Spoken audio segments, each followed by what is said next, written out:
Okay, children. So, the next part of the same story I'll be explaining to you right now. So, pay attention.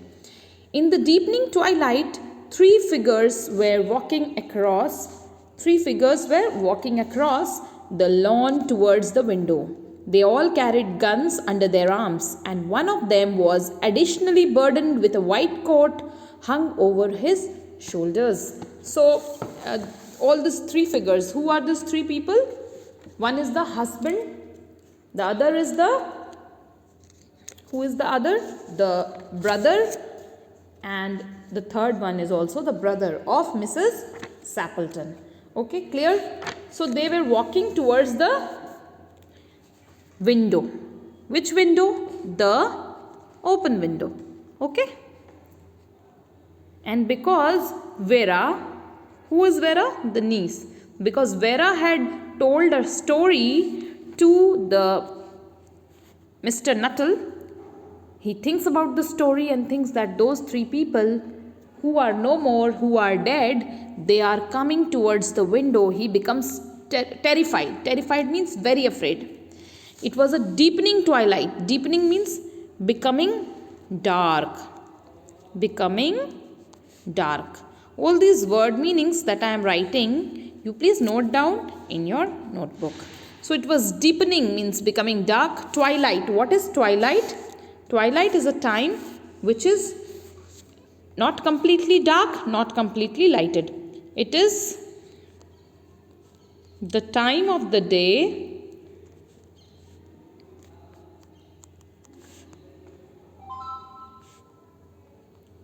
when it is neither too dark.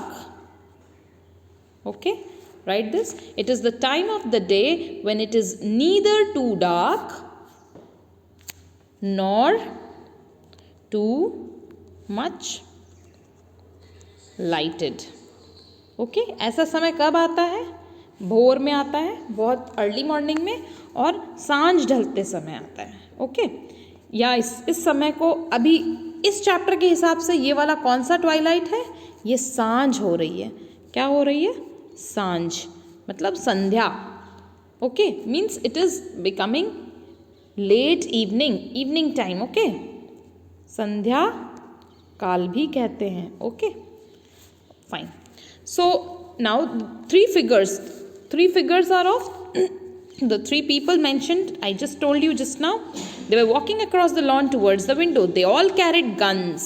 They were having guns because they were returning from the shoot. Hunting से लौट रहे थे ये लोग. Okay, under their arms, and one of them was additionally burdened. Additionally burdened, burden मतलब होता है weight. WEIGHT weight. weight मतलब वजन होता है. ठीक है. वेटेड, यहाँ पे वेटेड का मतलब उन पे एक एडिशनल एक्स्ट्रा बर्डन डला हुआ था. एडिशनल का मतलब एक्स्ट्रा बर्डन. क्या था? सबके पास गन तो थे ही, पर एक कंधे पे एक्स्ट्रा बर्डन था, एक वाइट कोट का, जो उनके कंधे पे टंगा हुआ था. A tired brown spaniel kept close at their heels. एक टायर्ड थका हुआ ब्राउन कलर का स्पेनियल डॉग, मैंने बताया था ये एक ब्रीड है डॉग की, हंटिंग डॉग. ये भी उनके पीछे पीछे उनके कदमों को फॉलो करता हुआ आ रहा था. हील्स क्या होते हैं? एड़ी. पैर अगर होता है ना, तो पैर का जो वो हिस्सा होता है जहाँ एड़ी होती है, इसको हील्स कहते हैं. These are heels. ओके उनके कदम के किनारे किनारे चलता हुआ एक डॉग भी आ रहा है. Noiselessly they neared the house, and then a hoarse voice, young voice, chanted out of the dusk, "I say, Bertie, why do you bound?" तभी एक horse मतलब रफ या फिर कोर्स, COARSE कोर्स मतलब जो आवाज़ ज़्यादा मीठी नहीं है, सधी हुई नहीं है, रफ है. Croaky you can say, CROAKY croaky. Rough, croaky और कोर्स वॉइस. तो एक कोर्स सी आवाज़ आती है. और चैंटेड आउट मतलब चैंट करना, मतलब जैसे मंत्र हम पढ़ते हैं तो एक रिदम से पढ़ते हैं ना, लयपूर्ण आवाज़ में चिल्लाना. ठीक है. चैंटेड आउट क्या चिल्ला करके क्या कहता है वो? आई से Bertie why do you bound. ये कौन कहता था? उनका ब्रदर मिसेस सैपल्टन से कहता था. ठीक है. तो ये वाली बात रिपीट हुई. ये वाली बात वीरा ने भी बताई थी। किसको बताई थी? मिस्टर फ्रैम्पटन नटल को बताई थी, है ना। ये सब कुछ जो वीरा ने बताया था वो अपनी आंखों के सामने अब फ्रैम्पटन नटल देख रहे हैं, ठीक है। देख रहे हैं तो उनको क्या फील हो रहा है? वो डरे हुए हैं। उनको लग रहा है कि ये सारे मरे हुए लोग वापस कैसे आ गए। Okay. Frampton grabbed wildly at his stick and hat. Wildly मतलब, वाइल्डली का मतलब यहाँ होता है इन अ मतलब मैनरलेस वे में, मैनरलेस वे, ऐसा तरीका जिसमें मैनर्स नहीं है। अब मैनर्स हमें कब याद रहते हैं? When we are in a peaceful state of mind, but when we are afraid, when we are over excited, तो हम मैनर्स तो भूल ही जाते हैं ना। तो वो डर गया है, सिर्फ उसको लग रहा है उसे अपने आप को बचाना है, तो मैनरलेसली, वाइल्डली, हरिडली कह सकते हैं। वाइल्डली मतलब हड़बड़ा के, हड़बड़ाते हैं हम जब तो सब काम गड़बड़ हो जाते हैं ना। He hurriedly picked up his stick and hat and the hall door, the gravel drive, and the front gate were dimly noted stages in his headlong retreat. Headlong retreat मतलब सर के बल से वो चल रहा है। सर के बल से चलने का मतलब बहुत हड़बड़ी में। वैसे तो सब इंसान पैर पे चलते हैं, लेकिन ये मतलब कहने का तरीका है कहावत की तरह। हेडलॉन्ग रिट्रीट, रिट्रीट मतलब बैकवर्ड मूवमेंट, बैकवर्ड मूवमेंट। तो उनके हेडलॉन्ग रिट्रीट में जब वो जा रहे थे, सर के बल दौड़ के जा रहे हैं, तो उनके दिमाग में जो डोर है, गेट घर का, ग्रेवल ड्राइव जिस जगह से गाड़ी चल के जाएगी, कंकरों वाला जो रास्ता है कंकर वाला, and the front gate, main gate जो घर का होता है, जो गार्डन के अंदर ओपन होता है, ये सब कुछ बहुत धुंधला पड़ गया। उनको याद भी नहीं है कि ये मेन गेट, घर का गेट, ग्रेवल ड्राइव ये कब पार करके वो चले गए, क्योंकि वो इतनी हड़बड़ी में थे कि उनको कुछ भी याद नहीं है। वो उनको बस इतना याद है कि उन्होंने अपनी छड़ी और हैट उठाया था। A cyclist coming along the road had to run into the hedge to avoid imminent collision. Imminent collision का मतलब क्या होता है? Imminent मतलब about to happen, जो घटना घटने वाली थी, about to happen। तो जो उनके साथ घटना घटने वाली थी, उस घटना से क्या घटना घटने वाली थी? कोलिजन होने वाला था। कोलिजन का मतलब क्या होता है? इमिनेंट का मतलब आप लिख लीजिए, फिर कोलिजन का मतलब होता है टकराव। दो चीजें जब आपस में बहुत तेजी से भिड़ जाती है, जोरदार टक्कर जिसे कहते हैं ना। तो यहां लिखिए आप meaning, striking violently against one another, एक दूसरे से बहुत तेजी से टकराना। तो जो टक्कर होने जा रही थी, उस टक्कर से बचने के लिए एक cyclist, a person who is riding a cycle, okay, a person riding a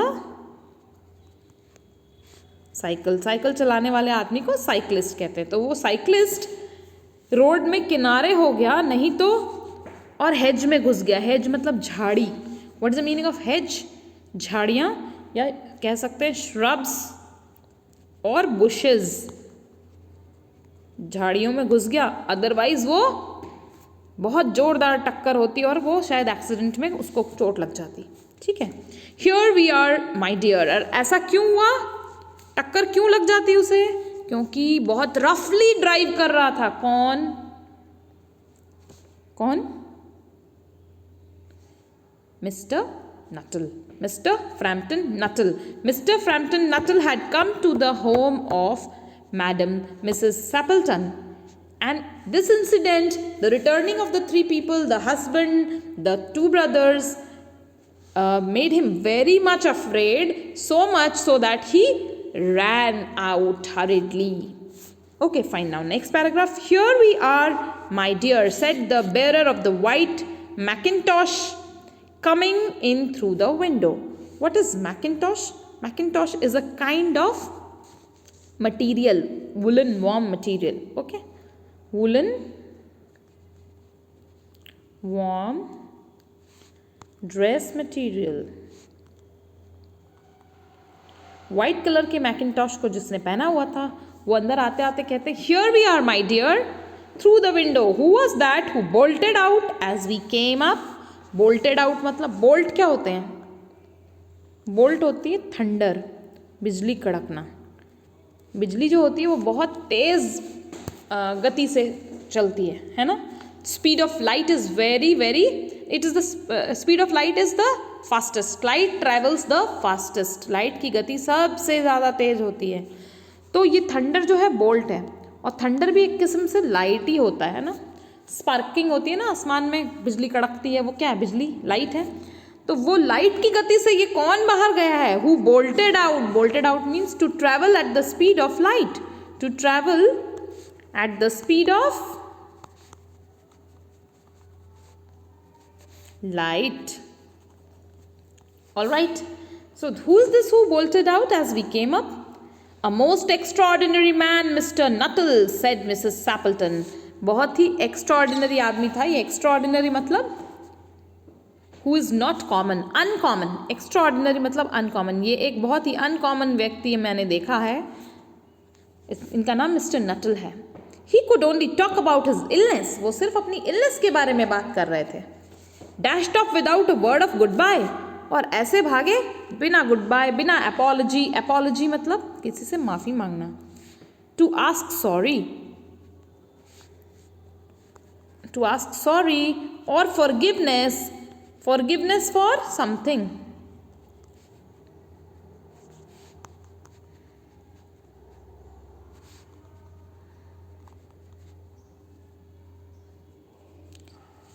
to ask forgiveness for something, इसको कहते हैं apology.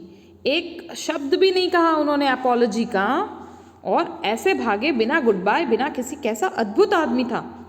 One would think he had seen a ghost, ऐसा लग रहा था मानो उन्होंने भूत देख लिया हो। अब मिसेस सैपल्टन तो बाद में आई थी, वीरा ने कहानी तो पहले ही सुना दी थी। I expect it was the spaniel, said the niece calmly. Niece जो है वीरा, ये क्या कह रही है कि मुझे लगता है शायद स्पैनियल को देख के वो डर गए।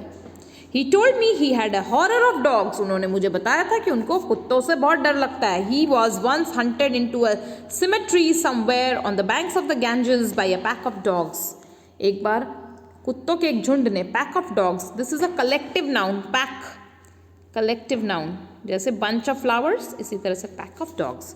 तो एक बार एक पैक ऑफ डॉग्स ने उन्हें गंगा नदी के किनारे इतना दौड़ाया था कि वो एक सिमेट्री में घुस गए थे। Symmetry is a burial ground, burial ground भी हो सकता है जहाँ पे मुर्दों को जलाया जाता है या तो दफनाया जाता है। ठीक है, एक सिमेट्री में वो उनको डॉग्स ने दौड़ाया था, तब से वो कुत्तों से बहुत डरते हैं, ऐसा उन्होंने बताया था। This is again a story, Vera is making a story. Vera बहुत कहानियाँ बनाती है। अब आपको समझ में आ गया होगा कि जो उनके हस्बैंड और भाइयों के बारे में, उनके मरने के बारे में कहानी बनाई थी वो भी झूठी थी। इसीलिए जब भाई और हस्बैंड लौटे तो मिस्टर फ्रैम्पटन नटल को लगा कि भूत आ गए हैं और वो भाग गया। अब फिर से वो बता रही है कि मुझे मिस्टर फ्रैम्पटन ने बताया था कि उनको कुत्तों से डर लगता है क्योंकि कुत्तों ने उनको एक बार बहुत पूरी तरह से खदेड़ा था। पर अब तो हम जानते हैं ना कि फ्रैम्पटन नटल और वीरा के बीच में ऐसी कोई बात नहीं हुई थी। हम समझ गए कि वीरा मन घड़ंत कहानियाँ बनाती है। शी कॉन्कॉक्ट्स स्टोरी, मन घड़ंत कहानियाँ बनाना, कॉन्कॉक्ट कहते हैं। ठीक है, she concoct story. He was once hunted into a cemetery somewhere on the banks of Ganges by a pack of dogs and had to spend the night in a newly dug grave with the creatures snarling and grinning and foaming just above him.